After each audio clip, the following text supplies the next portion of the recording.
Thank you very much indeed, John, and thank you everybody for coming here. It's a great pleasure to be here, and a really interesting occasion from my point of view, possibly the culmination of the work that I've had an opportunity to do here in the University of Galway. Can I be heard, yeah? Yeah. Great, thanks very much indeed.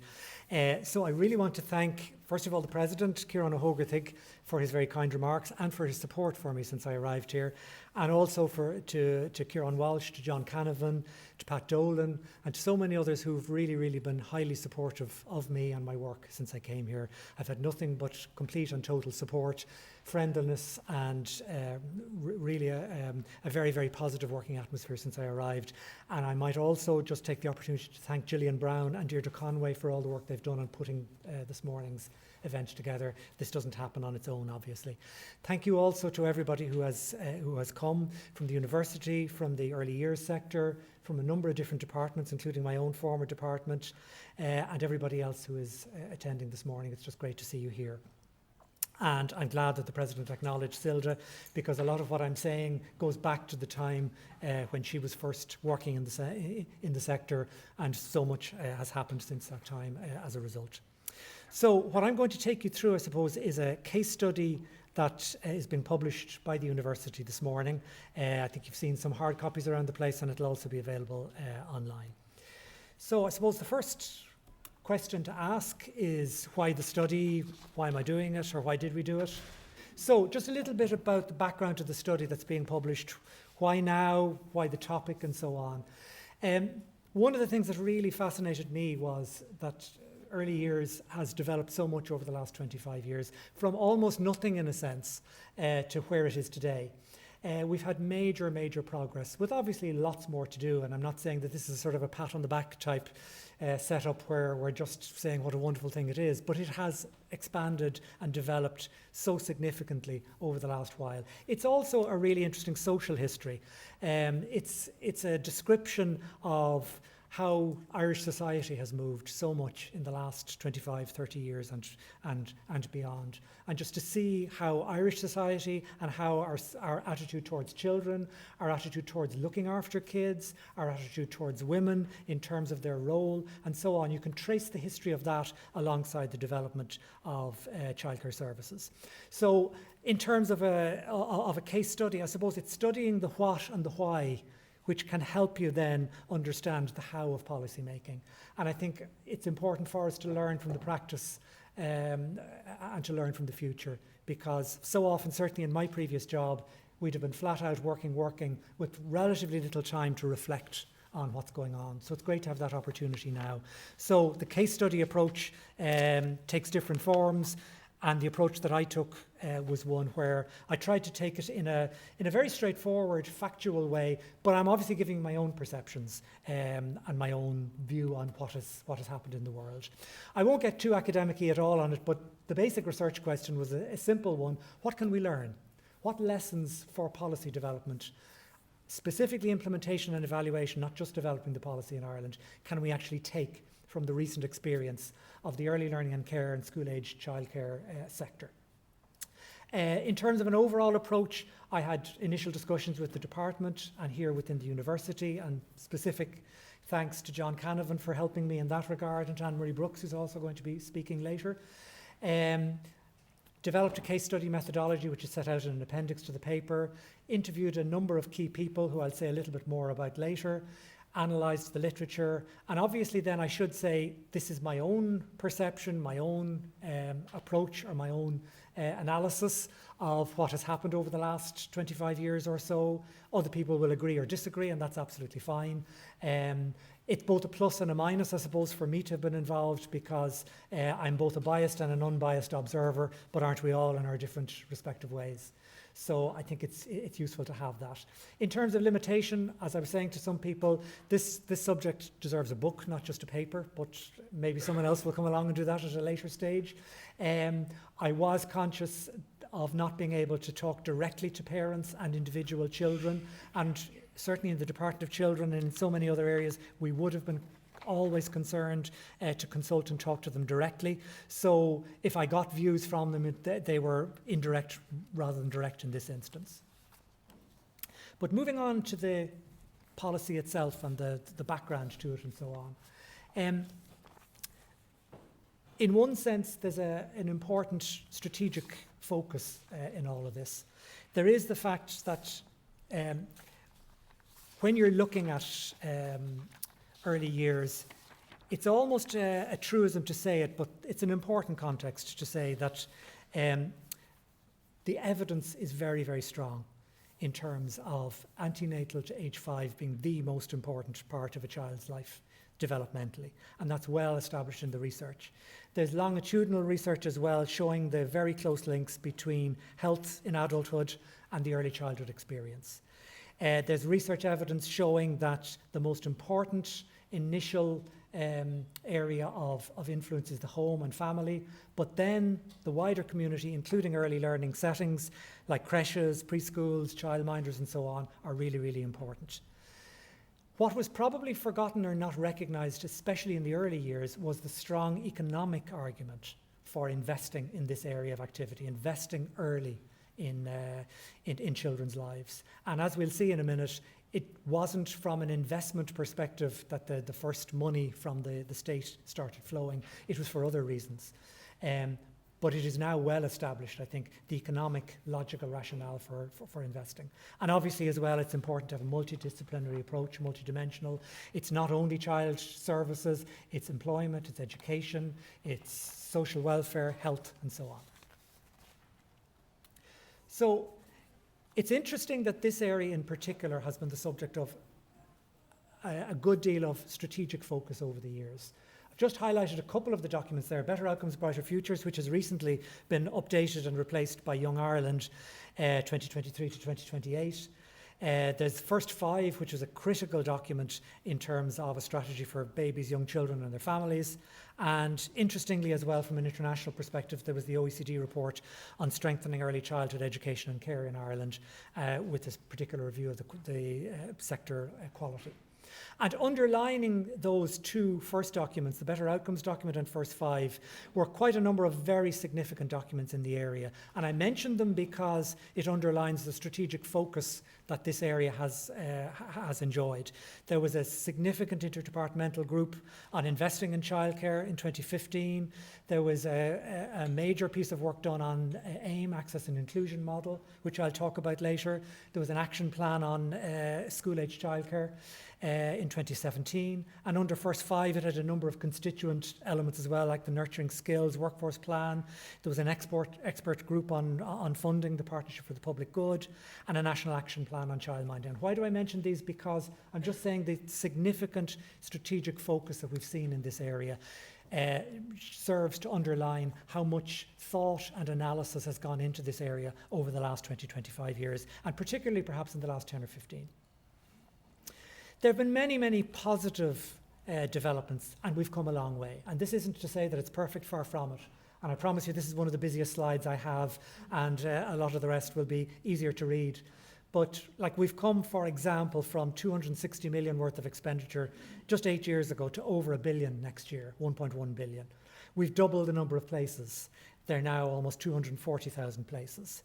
There was a major expansion in the range and coverage of schemes, and I won't go into them all, but ECHE, which I'll say a little bit more about later, in 2010, the Access and Inclusion Model in 2016, the National Childcare Scheme introduced in 2019, which amalgamated a whole series of other very complicated and rather confusing schemes.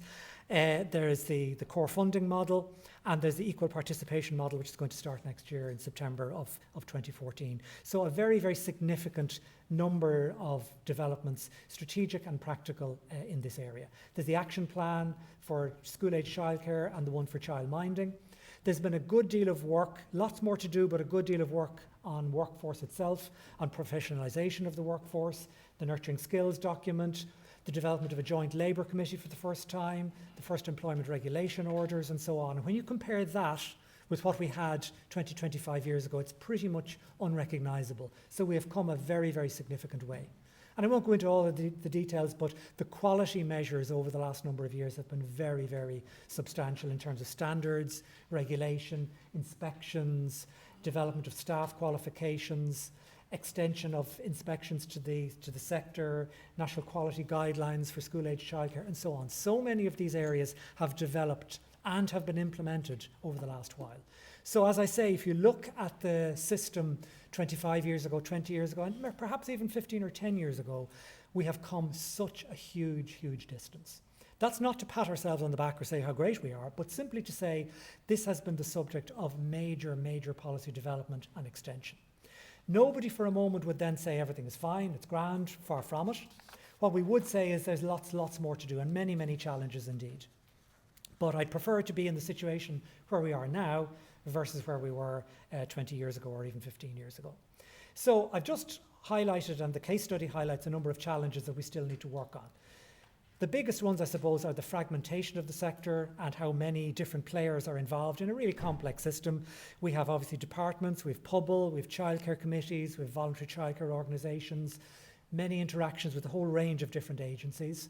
The good news is the plans for a new agency, a new childcare agency, which will draw all of this together, which will be very important indeed. Obviously more work to be done on that, so hopefully we're heading in the right direction. But certainly sector fragmentation has been quite a challenge. In terms of structural and supply issues, there have been many. We now have quite a mix of private, voluntary and community providers with virtually no direct public provision, which makes us pretty much an outlier internationally. And that wasn't the result of a conscious decision, let's have this model. It has emerged for various reasons over time. We still face undersupply for certain cohorts like babies and toddlers. We have some undersupply in certain geographic areas, and we certainly have lower participation rates among kids with disability, traveller and Roma community. So we have work to be done in that area. In terms of funding and costs, yes, we've made progress, but with challenges. From a very, very low base, we've actually increased the expenditure by about 300% since 2015, but obviously from a low base.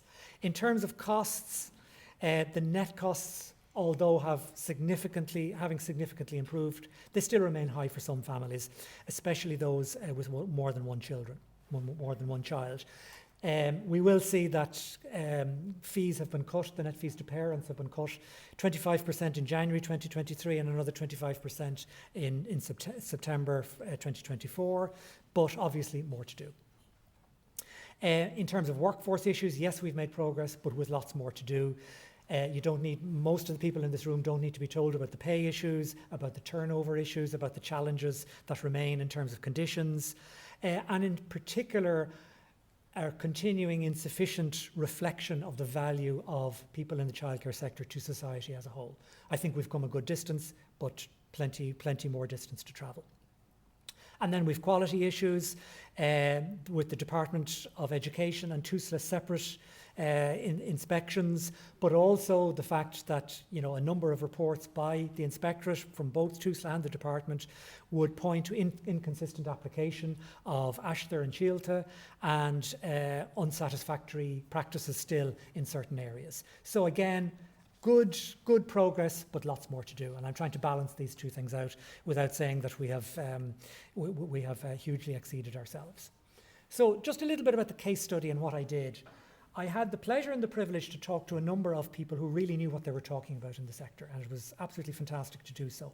I spoke to ministers and former ministers, I spoke to policy officials from different departments, I spoke to people in the sector, providers, educators, representative organisations, and I spoke to academics with sector expertise from different perspectives. I'd love to have spoken to more, but even those numbers, I think, were hugely useful to me as I was reflecting on what was going on. So I want to thank all of them. Their anonymity, of course, is respected, but I want to thank each and every one of them for their participation. In the case study, you'll see lots of quotations, direct quotations of what they have said, and I think some of those summarise far better maybe than I could what has been their experience. So in terms of how you might look at all of this, you can look at these from a policy perspective, and I'm conscious that you can look at this from purely the perspective of the early years sector, and also you can look at it from the perspective of how was policy made, how did it get made and why, and so on. And a standard way is to look at a policy cycle, which starts with setting the agenda and deciding what to decide, and then moving on to policy formulation and development, which include things like identifying the options, weighing them, analysing them, discussing them, consulting on them, examining and selecting them and so on, ultimately moving to policy implementation, checking feasibility, checking real carry-through, did we implement them or not, through to monitoring and evaluation, asking ourselves hard questions about how is this going? Is it actually happening the way we expect it to happen or not? Is it doing what we said it would do? And then asking ourselves hard questions about, do we need to change it? And I would suggest we're particularly bad at saying, no, this isn't working, we're going to stop it. Policy termination in Ireland is not that great.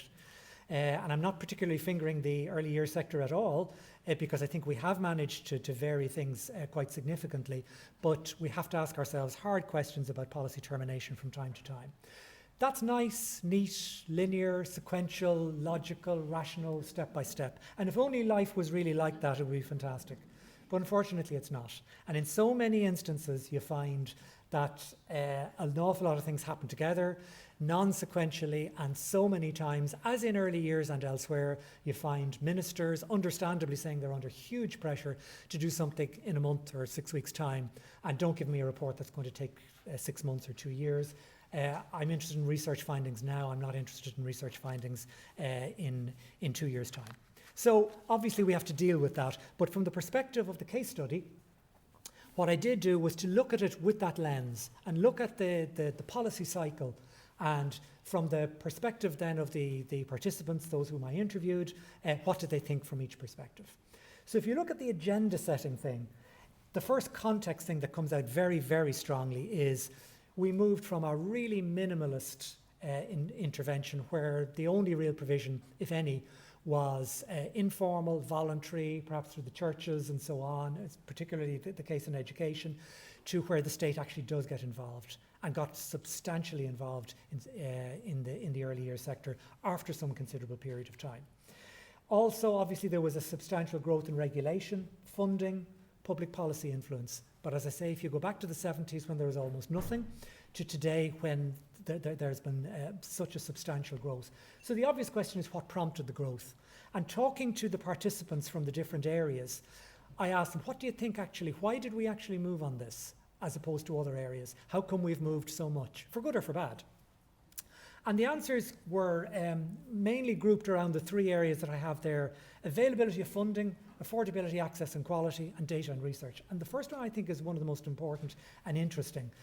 The availability of all things of EU structural funds and social funds. And it's important to say that was from the perspective of officials, people like Zilda, if I may name check her, recognising, hold on a minute, we have EU structural and social funds here that we could actually be allowed to use to develop the early years sector in at least certain ways. In certain limited ways, subject to the rules. It wasn't government saying we need to invest in childcare and here is the funding going with it.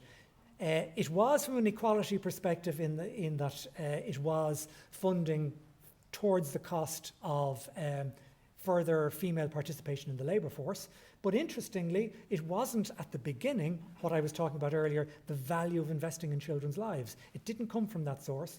But the good thing was, I think officials at the time grabbed the opportunity and they were pragmatic. They said, you've got to be pragmatic, you've got to be realistic. This is what we need to do because it's our first opportunity to get some funding for this area. In terms of affordability, unsurprisingly, everybody said, look, for parents, it's a second mortgage, or has been a second mortgage in the past, extremely expensive net costs. Dissatisfaction and concern about low pay, high staff turnover, and issues with qualifications of staff. Big questions about viability of services. How can we make these services viable? Patchy availability of services around the country. And inevitably, I suppose, media attention on the bad news stories. Rightly the inspection reports, the primetime investigates, and so on. And on the data and research, growing availability of comparative data. Awkward and important messages from the EU and OECD telling us where we compare with other countries. But the good thing, I suppose, was as the data and the research grew, we had a better opportunity to be able to frame the case within government departments to ministers and to the Department of Finance, as it was then, for resources for the early years sector. So if you go on then and look at the second part of the policy cycle, which is policy formulation and development, and if you look at it from different perspectives, I mean, I spoke to ministers, policy practitioners, people in the sector and academics. And it's interesting when I asked them, well, what do you think were the most important things from the point of view of formulating policy, for good or for bad, developing it and trying to get it right? Ministers, officials tended to stress things like pragmatism. You've got to just grab the opportunity when it's possible. Building trust, being agile in terms of moving and changing your approaches as necessary, good communication and really consulting. Using good evidence, early action, early response, and being prepared to plan for the future as opposed to the current situation. The sector and academics stressed consultation and really listening. They stressed a continuing concern about what remains to be done. And they also raised particularly questions about public-private mix and why are we not asking more questions about a public model. Now, it's not to say that these two categories are exclusive. There was a significant degree of overlap between them, as you would expect. But that was the sort of things that were coming through. The other big messages on policy formulation and development was the importance of a National Children's Office. The fact that that was established and which structurally drew together the policy and implementation components of different government departments, which would have worked much more separately in the past. And that was an inspired decision, I think. And subsequently to put co-located policy units within what became the Department of Children and Youth Affairs, so that we had people from Department of Education and Department of Justice physically located and working very, very closely within the one entity. That was a hugely significant development. And then from the point of view of consultation, in formulation, there was the Early Years Forum, which morphed into the Early Learning and Care Stakeholders Forum. Participants stressed the importance of both informal as well as formal engagement. Formal engagement, really important, but informal engagement to be able to test the temperature. The fact even as I as an official in the Department of Children at the time, could lift the phone to somebody in the sector who I trusted and say, what would this look like if we were to do it in this way? The informal being just as important as the formal. There were messages from some saying, be careful when you're consulting, not unwittingly to end up with to ask questions that might turn into a preordained outcome. Not that you'd necessarily set out that way, but that you could unwittingly do that. And also then, as the sector grew, the need for clear rules about engagement on group representation, particularly as the number of groups grew. And then finishing on policy formulation and development, some of the other areas that they found of particular value, the participants, agility and responsiveness. The COVID decision-making structures were absolutely extraordinary in sheer speed.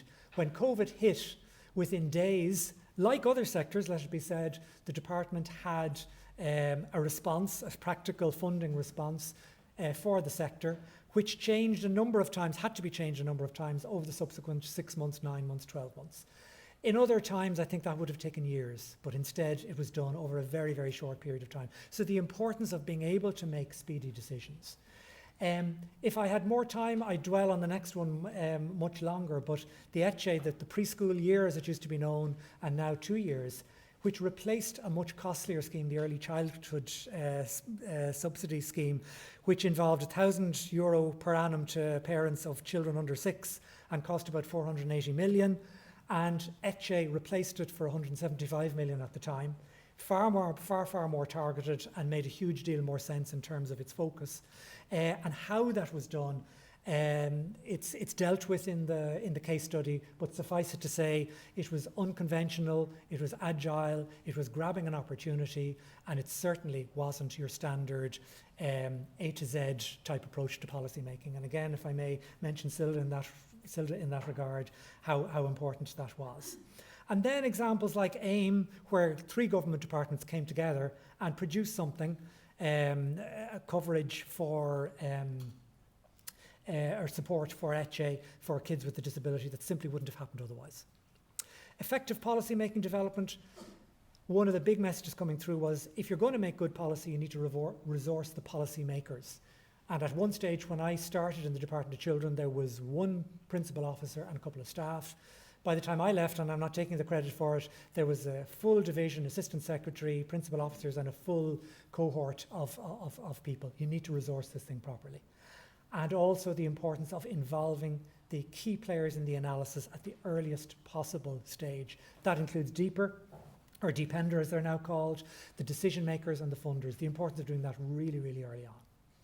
In terms of learning from experience, one of the most striking things I found talking to participants was some people said this happened too slowly, department just doesn't move fast enough, and others entirely understandably said to me, some of the stuff you're trying to get us to do or to agree to or be consulted about, somebody used the term, we're doing it at warp speed. Now, it was unusual for a government department to be told you're doing stuff too fast, but again, I can entirely understand and identify with that because we were in a hurry, and I'd like to think the department still is in a hurry to make the changes that it can and to develop as quickly as it can. So that's why I describe it as the pace of development being both too fast and too slow. And the challenge that I mentioned earlier of why not a public model. The overall direction, I think, from people would say, yes, substantial progress, you're going in the right direction, you've got to maintain the investment levels and a heck of a lot more to be done. And I think that's probably a reasonable summary of where we are in that regard. If I go on then to implementation, it's very easy to talk about great policy and we talk about failure to implement or failure to implement fully. So the key requirement is, policy making in theory versus policy delivery in practice. And the key question is, did we actually deliver on what we were trying to do? The key thing that came through, which is not surprising, is to make sure you design policy in close collaboration with those who are actually going to implement it. There's no point in developing it first and implementing it later.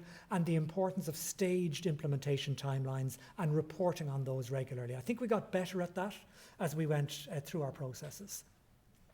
In terms of implementation in practice, I think the experience has been very positive in many instances, with phased implementation adjusting the timing of implementation, but with plenty more to do. We had some very interesting intended and unintended consequences. The positive ones, things like it meant that the age of entry effectively for schools effectively rose because of the age of entry for ECHE. And also, as a number of people pointed out, it helped us identify developmental issues that mightn't have been identified earlier.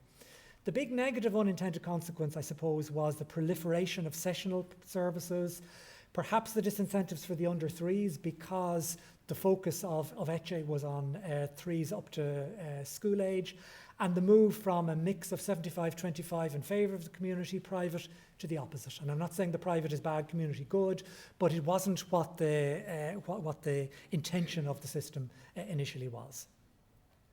And then in terms of learning from experience, we did have problems reaching some groups in some of the schemes that were developed, including the National Childcare Scheme. Some design problems, but obviously we need just to accept those and move on. One of the key things is don't try and do everything all at once, and also work as much as you can with people. Whatever solution you come up with won't fix everything every time. Some people will be dissatisfied, which is, I suppose, to be expected. Other stuff about implementation, the real importance of being realistic about implementation timescales. We announced the National Childcare Scheme, which amalgamated many confusing other schemes, and we made the mistake at the time of thinking we could do it faster than we possibly could. It had to be got right. It was based on an IT system which took a significantly longer time to develop than we had anticipated. We made the mistake too early of saying, oh, we'll do that in such and such a time, and we couldn't. There were technical problems and poor experience for some people at first. I think we got over that, but it's a real learner exercise to say, be really careful about what you're promising. Some people made the point that we were saying you could implement as you go and fix stuff as you go, but that can be problematic because you can find that some things can't be fixed as you go and you need to anticipate them in advance. Getting the balance right is obviously a challenge. And then keeping communications is really one of the hardest elements to get right and keep right the whole time. The overall direction, I think, of implementation, generally among the participants who I interviewed, would have seen the ability actually to implement what we said we would as pretty strong. but has to be followed by further delivery. And obviously, without a doubt, more to be done. Then when you move on to monitoring and evaluation, what we see is a significant concern to make sure that you don't just implement, that you actually monitor and evaluate over a period of time. It needs to be integral to development. There is a tendency, or has been in the past, to treat monitoring and evaluation as a bit of an add-on, something that you do at the end, or something to do almost as an afterthought, which clearly can't be done successfully, and paying insufficient attention to the question of varying the policy and sometimes stopping it, as I said earlier. In our sector, I think there was a growing process of monitoring and evaluation. There were good examples of actually publishing evaluations of ECHE, the National Childcare Scheme, AIM and so on, with action plans and steps in response. So where we identified something and where we said, now we will respond to that in the following way. I think that was important. Also, commitments to reviewing specific areas like core funding, annual progress reports, child-minding action plan, nurturing skills and so on, where we said we would do something and then actually follow it through. Big challenges in relation to data, but at least improving availability does help you assess the outcomes and the importance of acting on the findings thereafter. So the overall direction, I think, on monitoring evaluation has been strong development over the last 10 years, but clearly we need to embed it further, and particularly to embed data sets and assess outcomes, not just outputs of policy, has been just so important. But I think we learned a lot as we worked our way through, and particularly the argument there's no point in just publishing something and saying, here you are, aren't we great? It's the implementation and then really being prepared to ask the hard questions afterwards about, is this working? If it's not, why isn't it working? How can we fix it? And they were critically important components, I think, of early years policy. So I then tried, in the last couple of slides and the last few minutes available to me, to summarise into 9 lessons, sort of 9 lessons or reflections learned. I think there are 9, isn't it, 9 carols and psalms in some churches around this time of the year. That wasn't actually on my mind when I was developing this, but maybe there's some link to it. The 9 sort of lessons learned, which are developed further in the policy study, is, if I start at the top there, a clear overarching framework. When you're developing policy, develop it within a clear overarching framework. Not exactly a surprise, but the critical thing is to try as much as possible to avoid ad hoc steps. Stick to the wider plan, and even if you do have to make changes as you go, if you can do as many of the ad hoc steps as you possibly can within the overall framework, it makes a considerable more sense. Focus on a small number of key priorities within your overarching framework. It's very interesting, for example, that Bob F, or Better Outcomes, Brighter Futures, had something like 160 different recommendations or different action points, whereas Young Ireland focuses on 3 spotlights, and then it retains the 5 major action areas from the past. So child poverty, child and adolescent mental health and disability were the 3 spotlights. And if you focus on something like that, rather than a huge plethora of different things, you're far more likely to have impact. The second one there, research and evidence, is to prioritise the use of research and evidence to help inform effective policy decisions, and I think that's really important. You need an evidence-driven debate, which gives you a much better chance for policy success. Political decision making is clearly far more supported by good, clear evidence, and whether you're under ferocious pressure, as we were, let's say, during COVID, or whether we have a little bit more breathing time to think about and look at the evidence is so important. And that helps you then with the fact-based debate versus the anecdote that you encounter sometimes on social media. The third area, or the third lesson, is supports the work underway to promote greater research impact on policy making. And Sean O'Fallou and myself have been working closely on this area of trying to move closer in terms of working with researchers to develop policy and help us create an atmosphere where that is possible. So collaborating with researchers, specifying research priorities, and I would suggest, and we've been suggesting, think about the structures that are needed that would help broker those closer links between researchers and policy practitioners right across the system. And I think the more we do that, the more we have a chance of ensuring that research has good impact. The fourth area I would say is pay very careful attention to the feasibility of implementation. And I've touched on that a bit earlier, to design the policy from the start with implementation in mind and be realistic about the implementation timelines that I was just talking about. Fifth lesson learned, sorry, I should stay with that slide, in fact, because it's all on the one. The fifth lesson is in terms of key requirements and focusing on those, emphasising really strong leadership and management action. The importance of really good leaders, of commitment, of resilience, of making good judgments about the right time, when to do things, to be prepared to pause and come back to it later if you need to. The importance of team building, the importance of team retention, the building of a culture of mutual support. Those things worked, in my view, and I think in the view of many of the participants, very well in terms of how policy was developed. The importance of managing the short term and planning for the longer term, and emphasising strategic foresight, looking ahead and being prepared to look ahead. I think that is so much of what leadership is about in action, as opposed to simply making decisions for the immediate term. The sixth area or lesson was supporting intensive stakeholder engagement and consultation.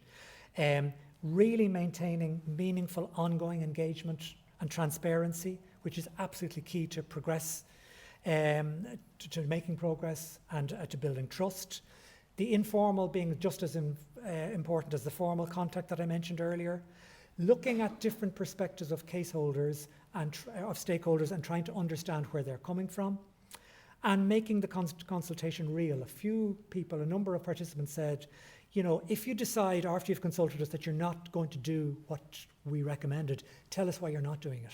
Communicate that as well. And I think that's a really, really important lesson where you can bring people with you. If even they're disappointed that you're not doing exactly what you anticipated or what they anticipated, but to describe what you're doing instead and say why you're not doing what you expect, what they hoped that you would do.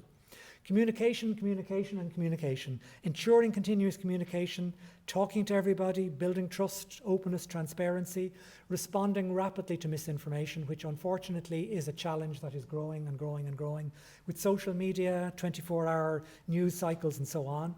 And also what came through, plain language, avoid the jargon, direct messages and so on, which is just so important in this space. Maximising collaboration with other departments. Cross-agency collaboration is the eighth area that I talk about. I think we got better and better as we managed to cooperate between departments and agencies.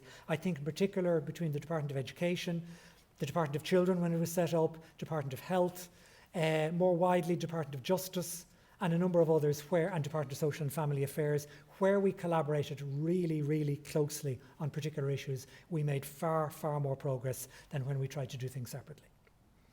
And I mentioned the co-located policy units earlier, which were, I think, a real innovation and made a very, very big difference.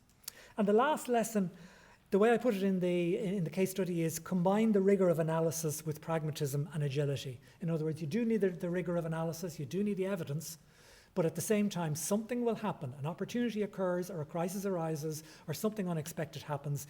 Grab those opportunities. And I think a number of the areas discussed in the case study, including the COVID examples, the ECHE scheme and how that was developed, are very good examples of officials and other stakeholders in the system saying, right, we have an opportunity here, let's jump, let's move. And that's not without its risks. In fact, sometimes very significant, difficult risks, but sometimes perhaps you need to, dare I say, plead forgiveness later, as I've been that soldier a few times in terms of things that we went ahead with over the years, especially around COVID. Final thoughts. As I said, the policy cycle is clearly, rarely nice, neat, sequential or simple.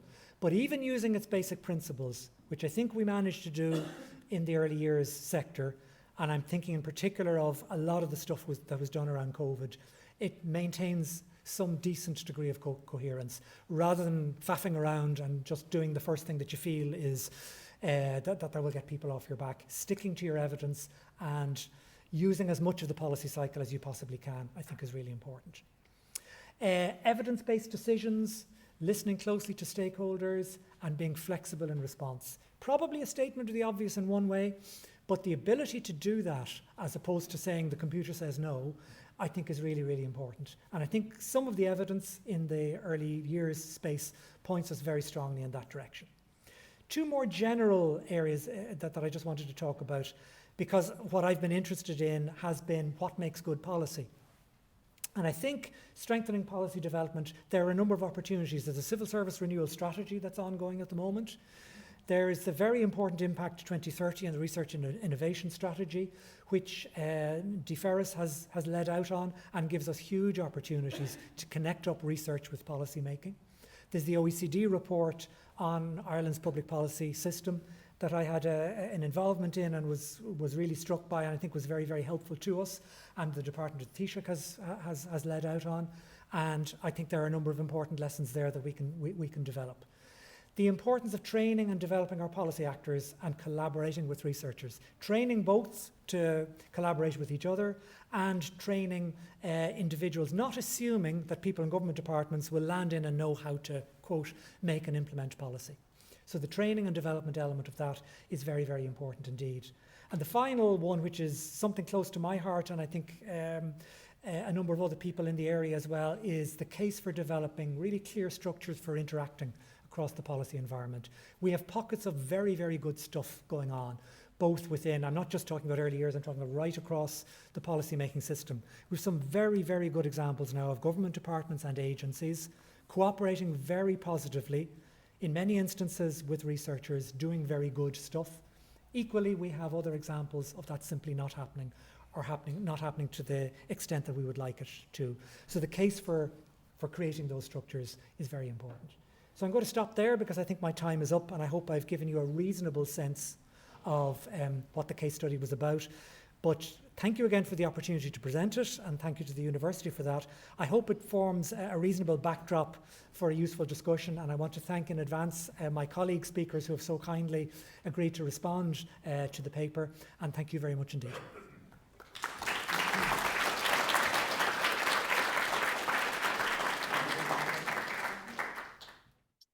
Thank you, and look, I'm delighted to have the opportunity to contribute. I'm only sorry that I can't be there in person, and it was a real joy to kind of be part of this work as well. As Fergal mentioned, we had some early engagement on the policy or the case study rather, and it was really an interesting process for me to be involved in and to give my input, but also to see the fruits of Fergal's labour, having kind of engaged with a range of stakeholders on this area, past and present. So I suppose joining virtually, I'm kind of at a bit of a disadvantage in that I don't have full sight of everyone in the room, but I know that I am joined by a number of people on the panel and in the audience who have and really continue to make a very big impact on this policy area. The President and Fergal highlighted Silda's contribution, and it featured very prominently in the case study. And in the department, we continue to recognise that our work today is really built on the foundations that Silda laid more than 2 decades ago. And some of the work, it really has stood the test of time. In particular, and Fergal kind of referred to the preschool programme, ECHE, and that has and remains to be the absolute jewel in the crown of our funding policy. And if you look at how many children have benefited from that scheme since it was first introduced, like 1 million children have gone through and benefited from free preschool since 2010, and it's just brought so many benefits to them and their families, and it's completely widened access to preschool education for families who ordinarily, and children who would ordinarily not been able to access preschool. And 13 years later, we are now taking the steps to put that programme on a statutory footing and bringing in a legal entitlement to preschool for children for the first time, which is something we're really delighted about, and it's a commitment that we made in First Five. Fergal's case study, I think, gives lots and lots of rich examples of policy development like this, both past and present, and really the perspectives of all those involved in development and at the receipt, I suppose, of the policy that has been developed and implemented. And I think it's just a really lovely history of the evolution of policy all in one place. So it's a really good piece of work, and congratulations to Fergal for that. Just, I suppose, for my own input, I looked back at Fergal's own concluding reflections and the 9 lessons that he summarised or concluded with in his document, and I feel like they chime so well with my own experience in policy development and in implementation since I joined the area back in 2015, when I was that lone PO, that principal officer that Fergal described. And we've obviously grown enormously since then, and in the division alone now we have 6 principal officers and over 100 staff working in the area, but there's a whole army behind that in Pobble, in Better Start, in the CCCs throughout the country, in the voluntary organisations, and with our great colleagues as well in the Department of Education, who continue to work in really great partnership with us on this policy area. So I suppose just looking back at some of the 9 lessons that Fergal summarised or concluded with, and the first of the importance of this overarching framework, and that's wholly in agreement with that. The importance of having that, I suppose, coherent approach to underpin our work. And the First 5 strategy, which was referred to, is one of the frameworks that we work to in the division.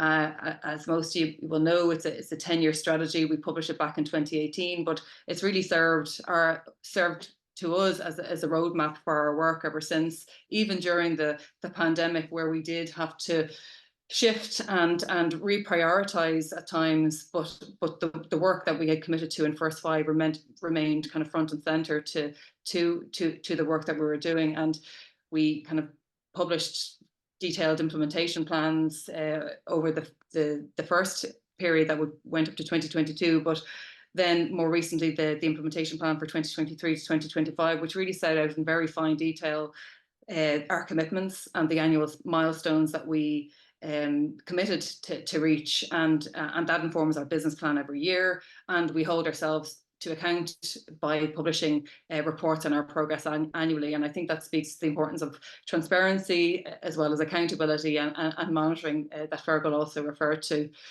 I suppose, as well as First 5, like the cascading plans that have kind of emerged from First 5 and the commitments that were made, all of which are coterminous with First 5 up until 2028. But they continue to bring that kind of alignment in our approach, in our overall approach, and there's I suppose a very strong coherence with the kind of the broader vision for early childhood that was set out in First 5. And Fergal mentioned some of those cascading policies, including the National Action Plan for Childminding and Nurturing Skills, and within them themselves there's very clear, very distinct milestones and commitments over the period to 2028.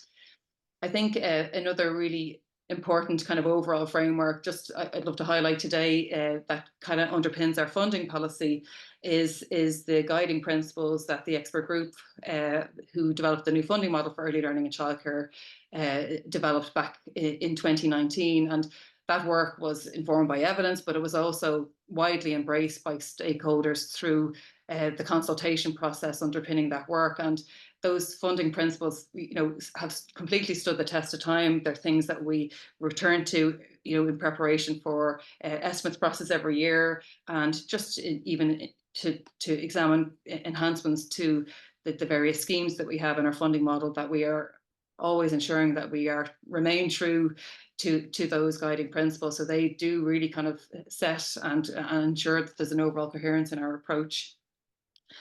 Fergal, obviously the very strong role of research in policy formulation and implementation and monitoring. as a researcher by background, I am completely I am completely behind that, and I don't, like in my own experience, and certainly more recently, you know, policy without that robust evidence underpinning it just won't get support politically from our colleagues in deeper and even amongst stakeholders. And like every year we see that the bar with our colleagues in deeper, it gets higher and higher, given the real competition, I suppose, for funding across the department, but also across the system. And you know, evidence and a very strong, robust evidence underpinning any proposals is just absolutely essential. And I think something that we have done well, but particularly in recent years, is I suppose, the very strong approach to developing research, data, and evaluation to underpin our work. And you know, in addition to, you know, an enormous body of administrative data that we have accumulated now through our schemes, through engagement with providers, through the children's engagement in the various schemes that we have like a huge amount of research even underway as we speak. Right now, there's the independent review of the ECC programme, which Fergal referred to, and that is informing the steps we're going to take to put ECHE on statutory footing. We have an independent review of the financial situation of small sessional services, and that's something that we commissioned earlier this year to respond to concerns that were raised by stakeholders in relation to the new funding model and the impact of core funding on those services. So it's something that, you know, we responded to those concerns and to try and understand and how we might address the issues that were coming to our attention. Soon to be published will be an evaluation of AIM, Better Start, the First Five Little Library, the First Five Little Baby Bundle, the Hot Meals Pilot Initiative. All of these evaluations are coming to fruition and will be published, and I suppose just demonstrates again the work that we do in terms of informing our policy, but also testing and examining the implications and the rollout of policy, and ensuring that it is having the impact that's intended. We will, in 2024, engage in the OECD Tell Us Starting Strong survey, and that is being done in conjunction with the CSO, and it's something we're really excited about. It's an area probably where we have quite limited information on, is actually data on the workforce. We have lots of information on providers, on children accessing services, but you know, I suppose in view of the really central role the workforce play in children's early learning experiences, and I suppose the nurturing skills workforce plan, we're really excited about this Tell Us Starting Strong survey. And again, the National Childcare Scheme will be evaluated next year, again, given the very significant changes to the scheme in recent years over the course of the last 3 budgets. And Fergal reflected on that, and just to kind of reiterate that even during COVID-19, we didn't move forward, we didn't develop any policy response in the absence of evidence, and where there was no evidence, in very compressed timeframes, we undertook and commissioned surveys, we reviewed the policy in other jurisdictions, we mined the data that were available to us, and we modelled some existing kind of data and modelling tools that we had that would allow us to examine the implications of services operating at reduced occupancy, services operating play pods, and all of that allowed us to develop, I suppose, multiple COVID support packages that were funded to the tune of about €1 billion, that allowed us to respond and respond to the evolving circumstances of the pandemic in early learning and childcare services. As well as I suppose our steps to accumulate and use the research, we are taking other steps in the department to promote the third lesson, to promote the impact of research on our work. And I think, you know, recent steps have really kind of, I suppose, strengthened our approach and our ability to use research in our day-to-day work. We've embedded specialist researchers and data scientists who are on secondment from the CSO in the work of the division, and they work with teams across the division on a daily basis. We also have very strong links, and we rely, enormously and benefit enormously from the Research and Evaluation Unit and the Data and Analytics Unit in the department. We have a research framework which allows us to fast track the commissioning of research to inform our ongoing work, and we have really good partnerships with research institutions. And one good example is our work with the ISRI and the Switch research programme, and that has given us access to the tax benefit microsimulation model that allows us to simulate the scale, the cost, and the impact of any changes to the National Childcare Scheme. So we have a team in the division who are trained in the use of that, and in preparation for the estimates process that is widely used, and it allows us to really make good decisions and very coherent proposals that can go into the mix, I suppose, as part of the estimates process. We also use Switch to inform the expert group in developing the new funding model, and I think we took a really good and innovative approach as well in relation to that work, in terms of connecting research to the policy making process, in that we procured a research partner to work with the expert group over the 2-year course of its work, and that research partner was Frontier Economics, and they worked hand in glove with the expert group. They produced 8 working papers at the request of the expert group. They did an international comparative study for the group, and they also managed our consultation process with the sector and with stakeholders over 3 phases. And I think that was it was an innovative approach, but it was a really effective approach, and it's something that we are replicating now in the context of our work on the new agency. Sorry.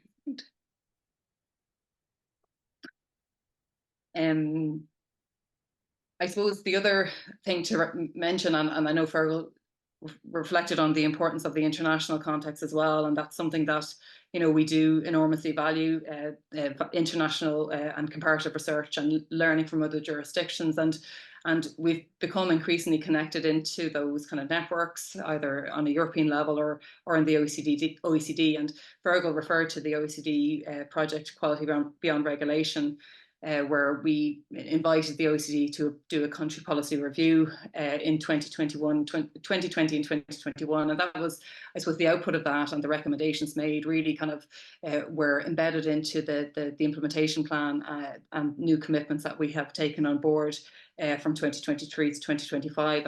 And we've also now just signed up to a new OECD project, translating research into policies and quality and inclusive ECEC, which will commence in 2024. Fergal's point around designing policy from start with implementation in mind, and being realistic about timelines and resources, and it's something that we try very, very hard to do, but it's not always straightforward. And I suppose one of the challenges is, I suppose, the annual estimates process, which has an October budget, and our programme year for schemes, which runs from September to August. So sometimes, the budget and our calendar, I suppose, in terms of introducing schemes, that sets the pace of our work to a large degree. And I know that can be challenging for ourselves. It can be challenging for those who are designing ICT systems, and it can be challenging for the sector as well, because there is a kind of a compressed time frame often from the point at which we secure funding to proceed with a proposal to actually kind of full implementation. And whilst we commit resources to planning and preparing for that, it's only when we get I suppose the certainty that the funding has been secured that work starts in earnest. And I know that does create challenges for ourselves, but also for our stakeholders as well. So it's something that we do try to mitigate against, but it is quite challenging at times. And then there's the unforeseen events that can derail things and force us to kind of change direction. And Fergal's case study gives a lot of points and illustrates some examples of that, and COVID was a clear illustration of how we did need to kind of pivot and change the direction or add, I suppose, to our workload. But another 2 recent examples just to point to, I suppose, just to reflect you know, the uncertainties and how we do try to respond to those cases is under core funding that relates to year one of core funding. And a key objective of core funding was to introduce fee management, initially through a fee freeze, whereby providers would agree not to increase their fees charged to parents over September 2021 fees. And the funding that we secured in Budget 22 was set at the level needed for providers to operate that fee freeze without compromising their sustainability. But that all, I suppose, predated the increase in inflation that came after Budget 22, and it meant that we had to revisit our fee management measure after the budget was agreed, and we had to, I suppose, fee management was a very clear priority and it was a central part of core funding. So we increased the funding for core funding by 14 million to address that and to respond to that new environment, I suppose, we all found ourselves in. And another objective of core funding was to improve the quality of pay through supporting the introduction of employment regulation orders by an independent joint labour committee. And to ensure that our core funding was used for its intended purposes, we made the majority of that funding contingent on the EROs being in place, the employment regulation orders being in place. And this introduced a massive uncertainty and a massive dependency for us that we didn't have an enormous amount of control over.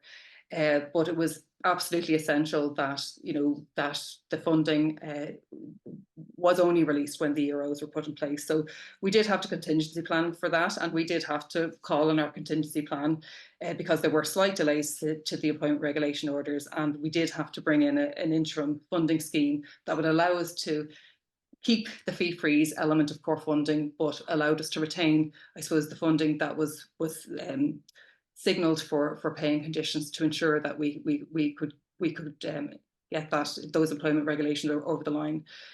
And I think that kind of speaks to kind of Fergal's point around combining rigour of analysis, pragmatism, agility, and you know, and I think, you know, there are two good examples of how we did that. But again, you know, when those issues emerged, it did create complexity, and we were in a very significant change programme for the sector, and it did another layer of complexity, I suppose, and stress and uncertainty for providers and for others. So it's something that, you know, we can continue to try to plan for, but there are certain things that you know, we can't plan for all eventualities. I was happy to see the attention given to stakeholder engagement and consultation, and I suppose from those who engaged in the case study, an acknowledgement or recognition that the department, you know, does do this, and it's something that we do take very seriously. And we have an early learning and care stakeholder forum, as Fergal mentioned, and I think we have, and the case study shows some very good examples of how we did engage with key stakeholders in the design of the new funding model, and also on nurturing skills, which I think the latter was certainly one that really ensured that the policy, the plan that was published, was wholly embraced and owned by those working in the sector. It was a really positive stakeholder engagement process and co-design. We have other new examples underway, including our engaging with childminders on the regulation of childminders. It's a very complex and sensitive piece of work, and we are working hand in glove with childminders on our steering group and on our advisor groups. And we are now working with stakeholders in the context of developing the action plan on admin simplification. But I suppose, given our sheer diversity and volume of stakeholders, the diversity of stakeholders, their interests, their motivations, and the complexity of our work, it's a very challenging. It can be challenging to create the space, I suppose, for that collaboration and for engagement and consultation and to manage expectations. And it's something that we do give a lot of time to. It needs a lot of careful management and really relies on, I suppose, relationship building and trust as well, which is so key. And I know Fergal referred to that. I suppose a particular challenge for us is that it's a very diverse, very large sector, and it's really important that we try and be as inclusive as possible, and speak to kind of as many as we can and hear from as many as we can, rather than the same voices or the loudest voices. So it's something that we are constantly working at to try and ensure that we can have a kind of an inclusive approach to engaging with stakeholders on policy development and implementation.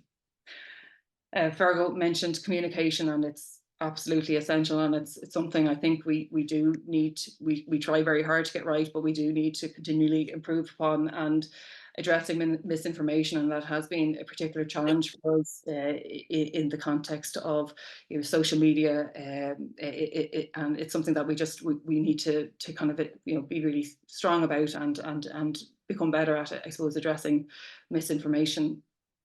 And finally, Fergal's case study points to the importance of collaboration, and I think it showed the department's strong track record in this area, and I think cross-departmental collaboration, but cross-sectoral collaboration as well, has underscored the success of First Five and the access and inclusion model, as Fergal has referred to. And so too has the really positive collaboration with the Department of Education and development of our policy. So when I was that lone PO, I see Teresa is in the audience there, and we were a tiny team, and we had really great engagement on really important work, and continue to do so. I think we have benefited, like, even though we've grown as a division, we continue to really benefit from that strong relationship in our own policies. But I think we're seeing that the benefit now is kind of mutual, in that it allows us to have a much more coherent approach to education policy across the continuum, and there's much more alignment as well. So I think it's really good, and the co-location that started even before my time is something that we continue to really treasure. It's really valued. It has generalists as well as very specialist expertise that contribute and inform our work. And in addition to that, I think the benefit of the specialists as well, and it's something that we have moved to do more recently, is appointment of specialists on a permanent basis into the division. And we have seconded posts from the county childcare committees as well as Better Start, and I think that's just enormously kind of added to our ability to develop policy and develop strong policy. So just, I suppose, on final reflection, and look, Fergal's right, like, policy has developed at considerable speed, and particularly in the last few years. And there is evidence, and strong evidence, to show that there has been success. Fergal pointed to some of them, particularly in relation to affordability. And we know from the OECD data that our position on those league tables have radically improved in relation to affordability of early learning and childcare. And we have, for a number of years, had country-specific recommendations on from the European Commission on improving access to affordable and quality childcare. And this year, the 2023 country report for Ireland kind of identified our progress as substantial, which is a real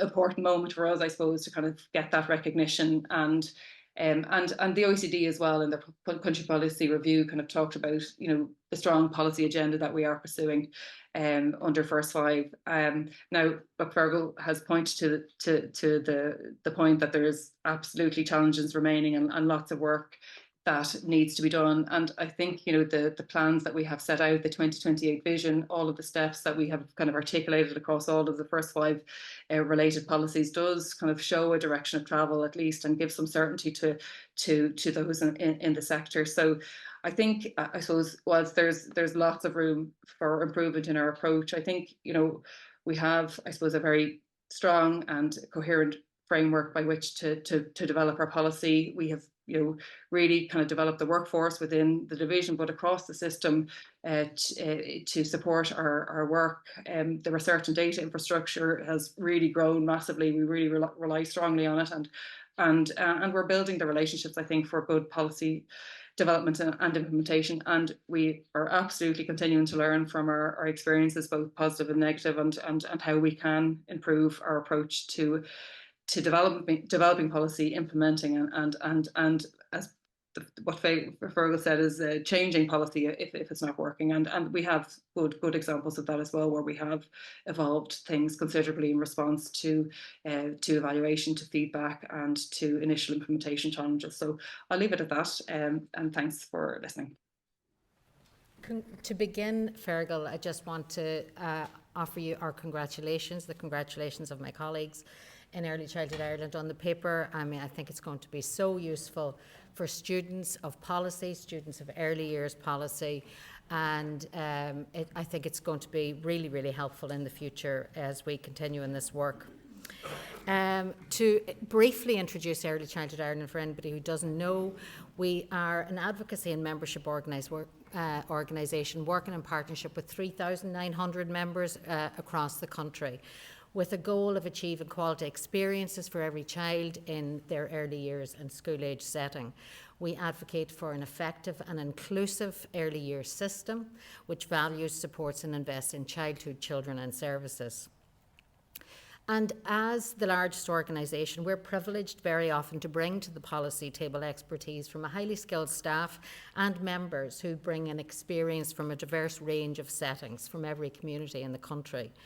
And in the last few years, in response to the current developments, we've put together member reference groups and research and policy development mechanisms in our own organisation to help us achieve our ambitions. And we have two simple ambitions: to lead the way in achieving quality in child-centred settings and to influence policy that puts children at the heart of early years and school-age care. So briefly to respond to Fergus's paper before I move on to saying, so what's next and what else should we be doing, which I think you probably expect me to rabbit on a wee bit about. The case study is, without doubt, it's a great overview of the development of early years and school age care policy in Ireland. And indeed, we recently added it just the other day to our essential reading for new staff, new staff when they join Early Childhood Ireland. It's fantastic. It's a privilege to read a report with this level of insight from ministers, policy officials, early years stakeholders and academics. And as a stakeholder, we were involved in a lot of those policy developments, and we really welcome the qualitative study that draws the lessons for future collaborative work across government, I think not just in early years. So my contribution today will be to offer some reflections about what it's been like and what it might be like into the future. What makes good public policy for us? Good public policy is a policy that works in favour of the public. It's a result of collective effort on the part of government, stakeholder organisations and citizens. It's evidence-based, and in the case of early years, it's in the best interest of children. And I know that all of us in this room are aware of Irish early years development, but when you read in Fergal's case study, it really does hit home how young our early years system is relative to our European counterparts.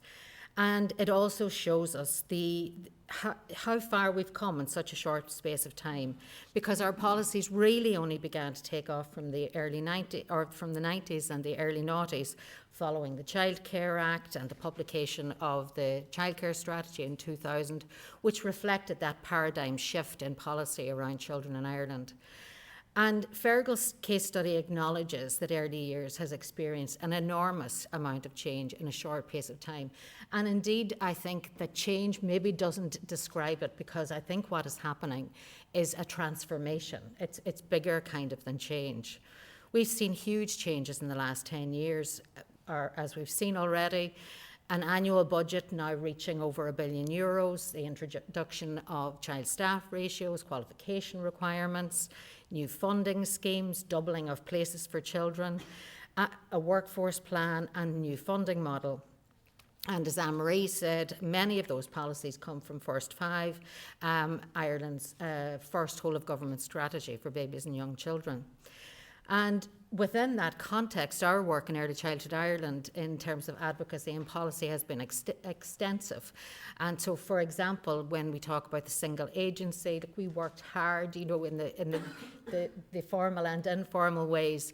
And so we were delighted to see that as a commitment in the recent programme for government.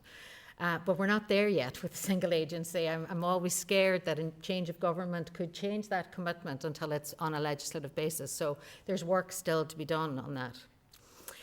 But however, stakeholders weren't always consulted on significant developments, and I hope we get an opportunity to hear from some of the august people here in the room today who might tell us about some of that. The Early Childcare Supplement and the ECHE scheme were announced as part of a budget package, and they weren't introduced following a collective effort between government experts and stakeholders. They were announced, as I've said to Selden many times, I was standing at the kitchen sink in the house when it was announced in the budget, and I was going, what was that? But of course, ECHE is an incredibly welcome development.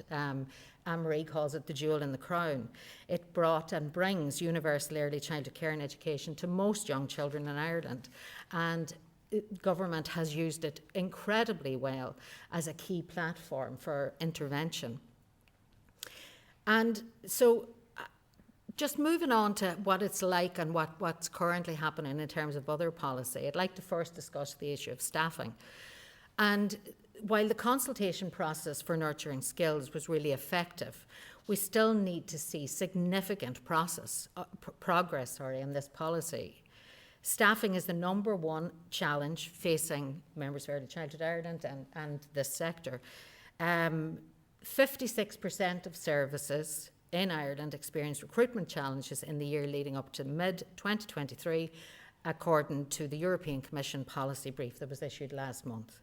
The sector desperately needs to see policy developments that will result in attracting and retaining high-quality early years and school-age care educators. The terms and conditions, as we've heard, the terms and conditions of staff are left now at the mercy of an annual wage negotiation process through the ERO, which is dragged out and does not work effectively. Minister O'Gorman recently told a meeting of the Joint Oireachtas Committee that due to the delay in achieving an ERO agreement, some of the money that was set aside to remove the 3-year waiting requirement had to be given back to the Department of Expenditure and Reform. To improve staffing, educators' pay must reflect the value of their work, and we heard early at the beginning from Fergal about the evidence about the importance of their work, and it must reflect their level of training and the education that they obtain. Currently, pay rates do not match the policy of a graduate-led workforce as set out in Nurturing Skills. And there are options available to us, and I'll come back to those later.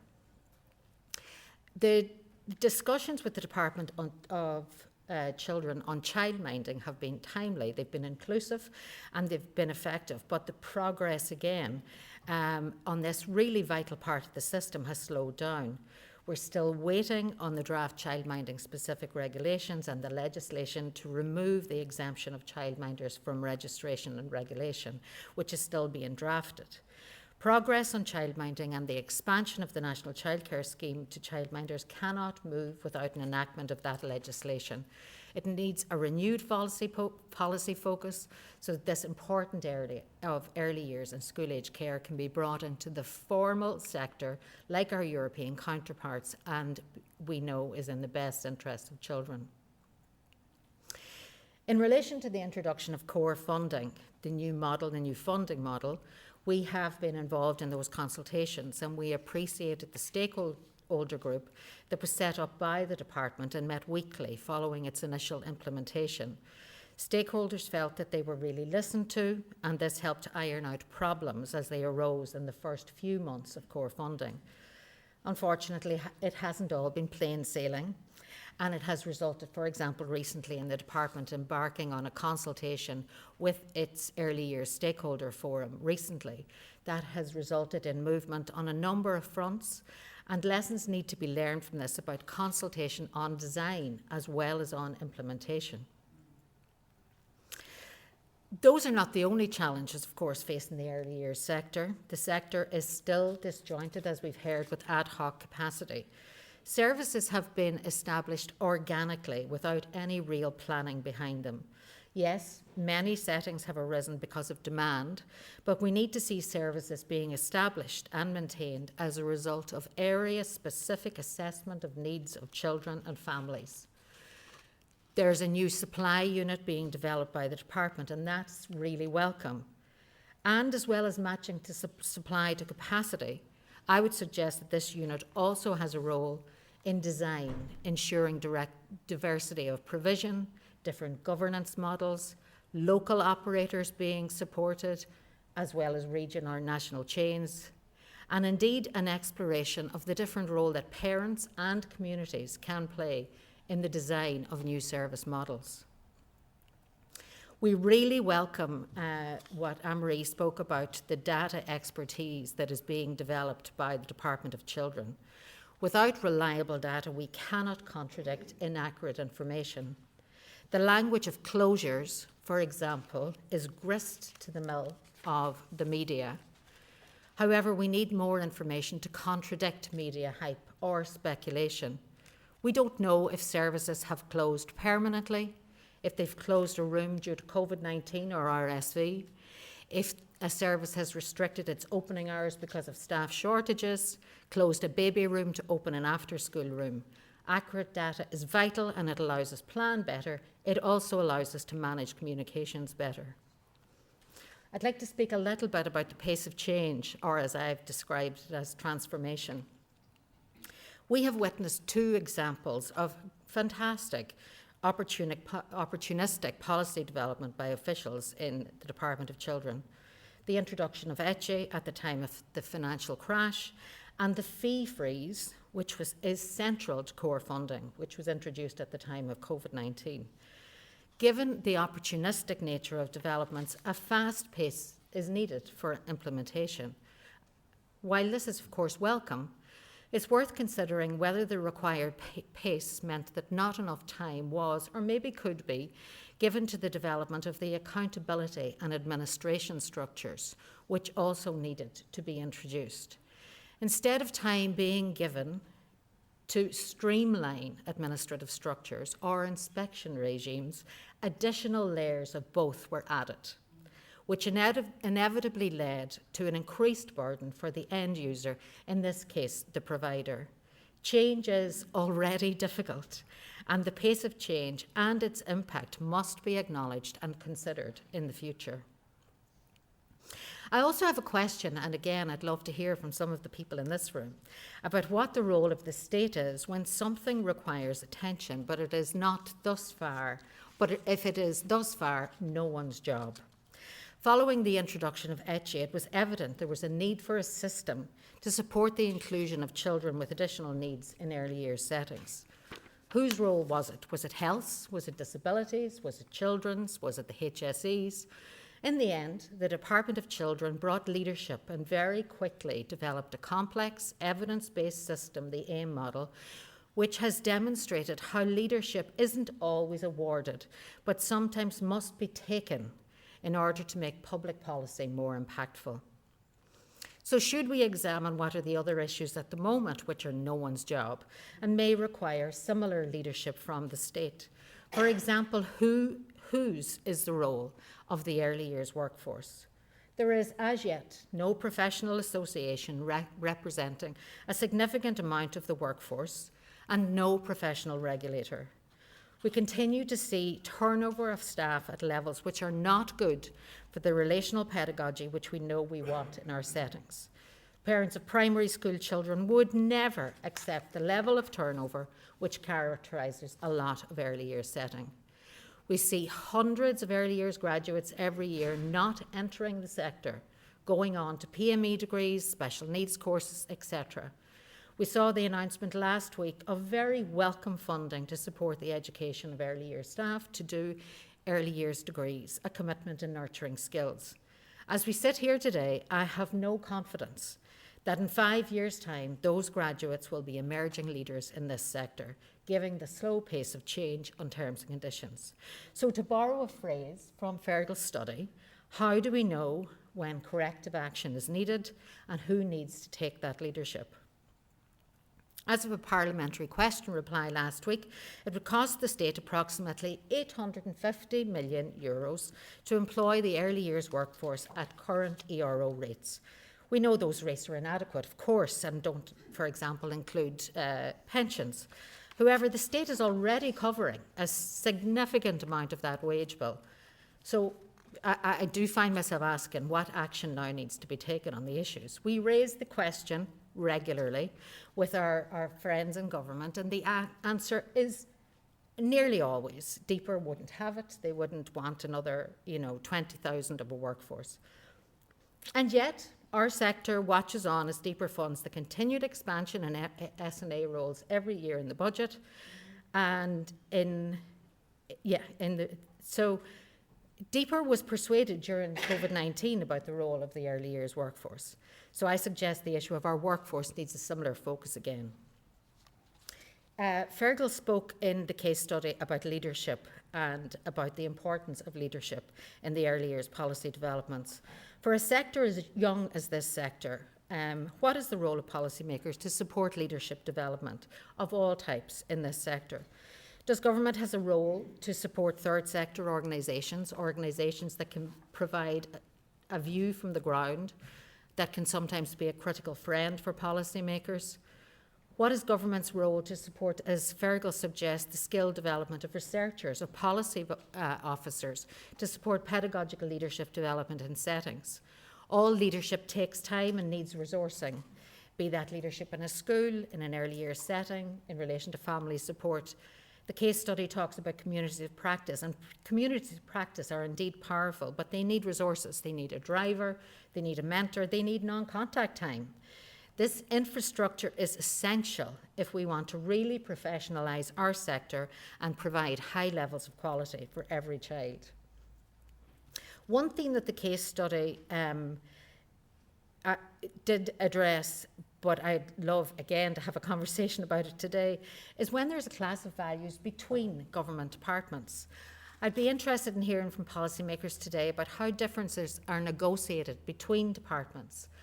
As a member of the Steering Group for Nurturing Skills, different departmental priorities regularly came to the surface. For example, the identified need by TUSLA in the Department of Children to regulate childminding, and the concern from the Department of Employment about how to avoid creating even more scarcity of childcare for families. Or a commitment in First 5 to extend parental leave to 12 months, and the Department of Social Protection or Department of Enterprise concerns about the cost of this on business and employers. Similarly, it would be interesting to hear from policymakers how competing priorities of quality, access, affordability are negotiated between departments. Were mistakes made in the past 15 years? Was it a mistake that the department doesn't own the 64,000 places that the case study sets out that have been funded under EOCP and NCIP, and what lessons have been learned from that? In terms of Recommendation 25 in Partnership for the Public Good about public provision, there are probably lessons from the last 15 years. We are certainly travelling towards a publicly managed model of childcare provision. What's the role of the state in consulting with the sector here about what that will look like in Ireland? Because I'm not sure that we know yet. It's important to hear from all parties in the sector, the women who've invested the last 20 years in developing their preschool, their creche, and who have embraced all of the new government priorities. What do they have to say? What does a publicly managed and privately delivered early years system in Ireland look like? How will that model ensure diversity? How will that model ensure quality standards for children and better access for parents? And critically, how do we get from here to there using the learnings from the last 20 years? I'd like to conclude my remarks by saying that we have to commend the significant investment from government and the concerted efforts of previous officials and current officials in the Department of Children and their commitment to an evidence-based policy development. Now we must build on that, and we must develop a 5-year plan for implementing additional investment to reach $4 billion by 2029 and thereby achieving the publicly funded early years and school age system that we aspire to. At the heart of our work are children who attend services, and unless we see adequate planning backed up by targets, we will not realise those ambitions for our youngest children today. Thank you very much.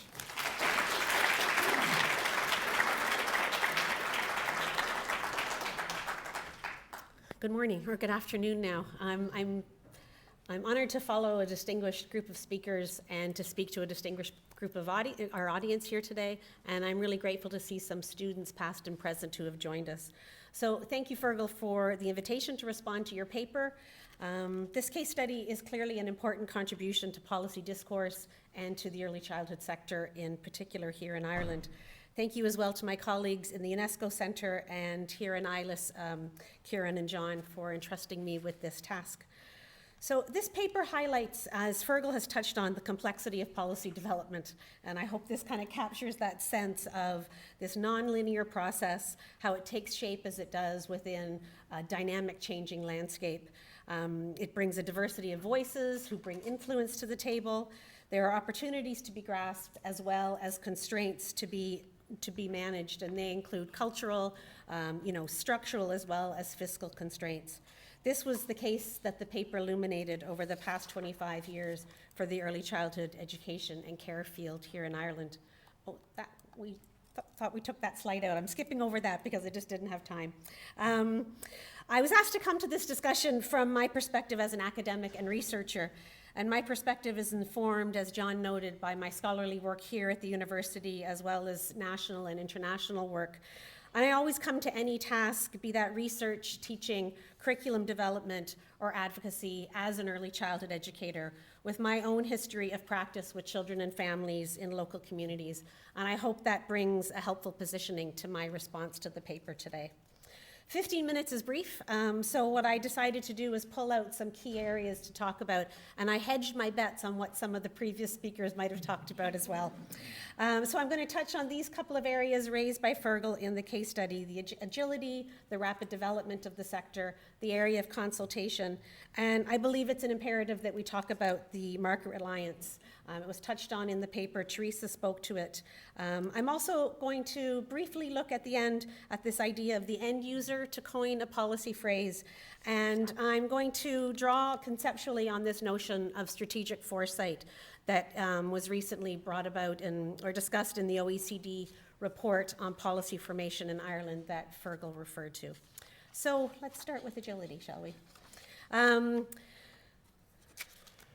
gone too far. Excuse me.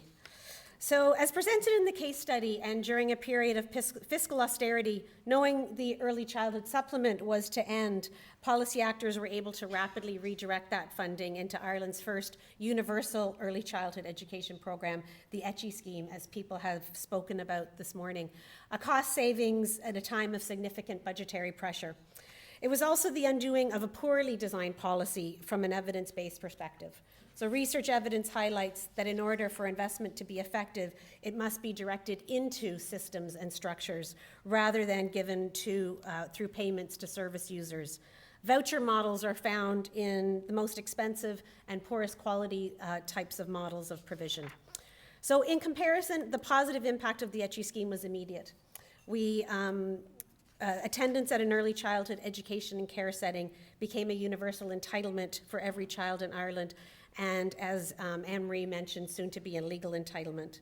The funding model had a rapid and welcomed effect on qualification levels due to the criteria of a minimum level of educator training for staff well before any regulatory requirement. In addition, its higher per diem funding model, where educators with a relevant and recognized degree saw targeted recruitment of degree holders, as well as intense interest from the existing workforce to upskill to a degree, a classic win-win. Of course, while it did demonstrate agility of policy actors at the time with positive impacts for children, the outcomes of the ECHI scheme and its wider implications evidence that notion of unintended consequences that Fergal spoke about this morning. While children attending the funded scheme benefited from the pedagogical knowledge, skills, and values of higher educated practitioners, those attending all other services and programs, including infants and toddlers in full-day services, were less likely to engage with higher educated practitioners or practitioners with any qualifications for a time. The science of early childhood development, as Fergal also touched on, our knowledge of the importance of those critical years is uncontested. And that's why the presence of a well-educated, well-qualified and well-educated person working in a context of inclusive of supportive conditions is a foundational element of early childhood education and care of high quality. The temporal structure based on a preschool session of 15 hours a week, mirroring the 38-week school year, resulted in the institutionalization of short-term seasonal contracts of employment. Many of those degree-holding educators recruited for the ECHI scheme to improve providers' funding streams have spent the past 12 to 13 years on precarious contracts of employment if they have remained in the sector. And we know with the high turnover and exit from the sector, we have lost many educators. As the case study points out, Ireland is an outlier with regard to the number of part-time, part-year workers in the sector.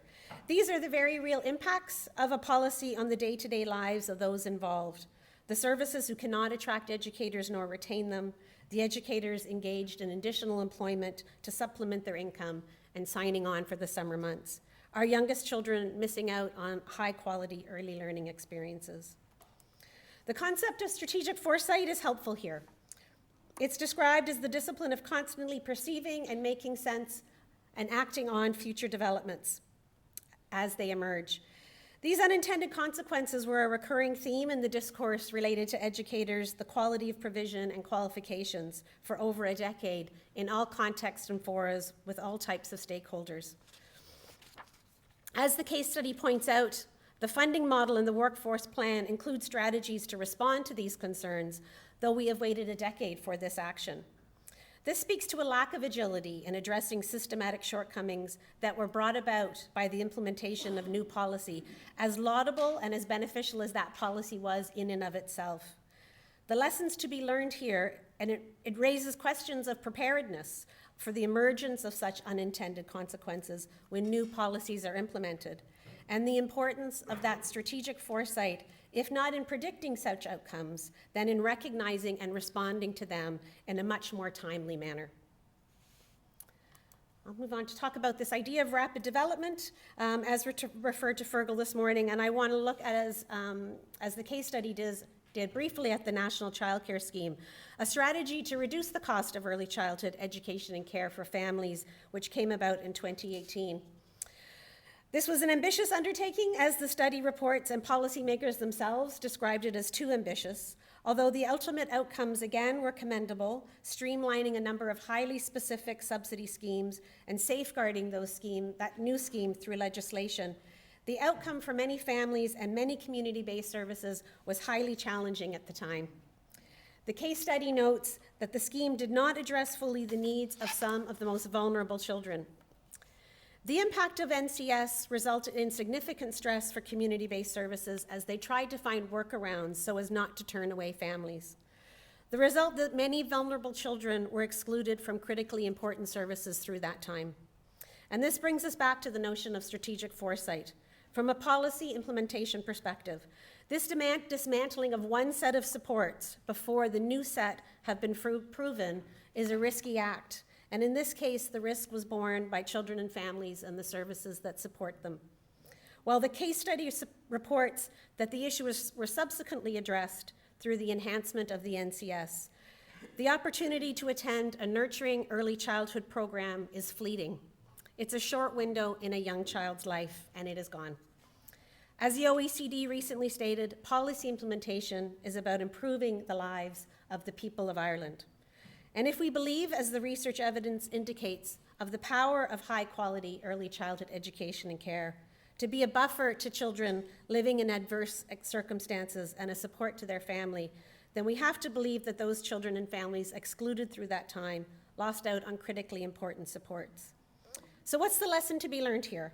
From a policy implementation perspective, this speaks to the need for an overlay of one model on another, of working out the nuts and bolts, of witnessing the immediate impacts, modeling for the medium and long-term impacts, piloting in some areas, and responding to resolve those emerging challenges before full implementation. I'm going to come now to my area of consultation. So it's a critical element in contemporary policy development, and it's really worth inclusion in this case study. Questions of policy legitimacy, again quoting the OECD document, can often be avoided if public consultation allows for robust debate with stakeholders within a democratic space. And according to the OECD report, such processes enhance trust in government and lead to greater buy-in to policy outcomes. And the case study rightly points out a high level of consultation in the early childhood field in the development of major strategies. Particularly noted is the Minister's Stakeholders Group, including its focused working group, which is struck from time to time to address particular policy challenges. This community of policy actors, stakeholders, and interested parties is a small one. People are known by their first names. Personal emails are responded to by high-level policy actors, which further engenders trust. That is why there was a surprise, or maybe I should say shock, at the unilateral decision to adopt a new name for our field, Early Learning and Care. Early Learning and Care, when launching First Five in 2018. To say we were blindsided is no understatement. There is little making sense of this decision, even 5 years on. Within this field of early childhood education and care, we draw on scholarship from many traditions. We are situated within an educational space, though we are on the threshold of socially focused professions. The history of thinking that informs our profession spans from theorists and philosophers such as Dewey, Montessori, and Fergal, to more contemporary thinkers such as Freire, Vygotsky, Malaguzzi, Bronfenbrenner, and Morris, to name a few. The term early childhood education and care reflects this rich legacy. It situates our profession internationally as well as historically. This is the recognized term of global policy development found in the EU, the UN, UNESCO, and OECD publications, many referenced by this case study. As Professor Noreen Hayes pointed out, removing education from the description of this work detracts from the importance of those who undertake it and devalues their work and further devalues the impact of their work. Critically, this imposition of this new term was done without consultation, without consent by those in this profession. At no other level of education or no other profession can I conceive this of happening. This act did, I'm going to go back a slide. Did I miss a slide? There we go, sorry. This act did and continues to undermine the trust that is an imperative to consultative policy creation in the 21st century, and it also situates Ireland as an outlier in the policy development field within Europe and internationally. And on behalf of the early childhood education and care profession, I strongly urge the Minister and the Department to rethink this decision. So I'm going to move on now. Those were kind of actions that have happened in the past, and I'd like to just focus for my last few minutes on what's currently happening. We're in a time of increasing and necessary state investment in early childhood education and care if we are to achieve our goal of a high-quality system. Internationally, as states increase funding in this area, if that is into a mixed marketplace, including for-profit provision, chain providers backed by international investment funds are increasing their market share, drawn by the potential for profits and stockholder dividends. Research in this area raises concerns related to quality of provision, highlighting exclusive enrollment practices, lower qualification levels, and higher staff turnover found in the corporate sphere. And I refer to Lloyd and Simon, Penn, and UNICEF in this regard. Multi-site or chain providers have been in Ireland for some time now, and they are expanding. Reports on the early childhood market is frequently found in the business pages of our daily newspapers. We all know that local provider running a service for 2 or 3 decades in our towns and villages. They've been part of the lives of all the families. So many children have passed through their doors. It has been their life work, officially run as a business, though typically from a community-based ethos. Evidence from the UK is of corporations buying out these types of homegrown settings. Anecdotal reports are of the same practice here. The case study suggests we're moving to a demarketization period based on recent policy. From an agenda-setting perspective, Partnership for Public Good recommends we examine whether some form of public provision should be established here. This leads to questions, as Teresa illuminated, about what that might look like here. An offer to convert these locally based early childhood settings, if interested, into publicly owned and operated services before they are lost to a corporate structure is worth exploring at a policy level. Good policy is made on good data, on accurate evidence. The case study rightly pointed out the need for greater evidence in this area. Of the 75% of provision that's in the private realm, how much of that is in larger multi-site operators? How much of that has increased over the last few years? Adding questions to this area to the annual Pubble survey or to capture it through TUSLA registration would be important to understand how this market is shifting. Strategic foresight to look ahead at what this could mean for our children and families is needed more than ever. The collapse of the ABC chain in Australia over a decade ago illustrated the perils of the marketplace when chains come to monopolize a sector. When they become too big to fail, as they did in Australia, they may also become too big to be dictated to, and they may begin to set the agenda, as evidenced elsewhere. Economists such as Heckman have a long history of examining value for money and yields on investment in this field. More recent international contributors, such as Gordon Cleveland in Canada, described the profit motive as a beautiful thing in some industries, but he cautioned that left unchecked, the desire to maximize profits can be directly opposed to the best interests of children and families. Janet Yellen, U.S. Secretary of the Treasury, described childcare as the textbook example of a broken market. When considering the bigger question of a place for profit in this realm, we would be wise to reflect on UNICEF's view that this is not a consumer product, but a child's once-in-a-lifetime opportunity to pass successfully through the critical stages of cognitive, emotional, and social development. From a philosophical and value-based perspective, even through the economist lens, we must ask if it is really acceptable for there to be profit in this space. I expect I'm close to my 15 minutes if I'm not there already, and I appreciate I'm standing between you and a rich discussion and refreshments, so I'm going to be brief with my concluding slides, using this end user to coin a policy phrase. A well-resourced early childhood education and care system positively affects a number of end users. These are the spillover effects of high quality. Of course, this is the most important end user. Again, I'm clicking too fast. There we go. This is the most important end user. Unfortunately, their voice can be absent from policy formation processes. There was a glimpse of it in the case study, and even only a glimpse of it in my presentation so far.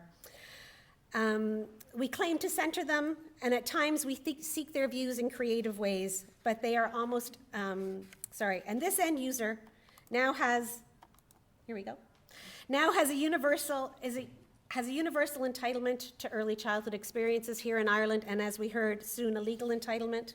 We recognize this child as a universal rights holder in policy and curriculum frameworks, and constitutionally as a citizen in their own right.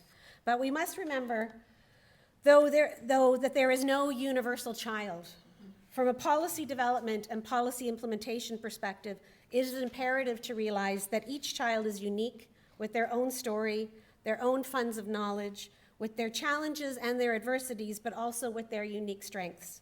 We can forget this when we're sitting around a policy development table or lined up on a Zoom screen. So I'd wish to end with this lovely image from the NCCA Astra Toolkit as a reminder of what this policy formation is all about. Thank you very much.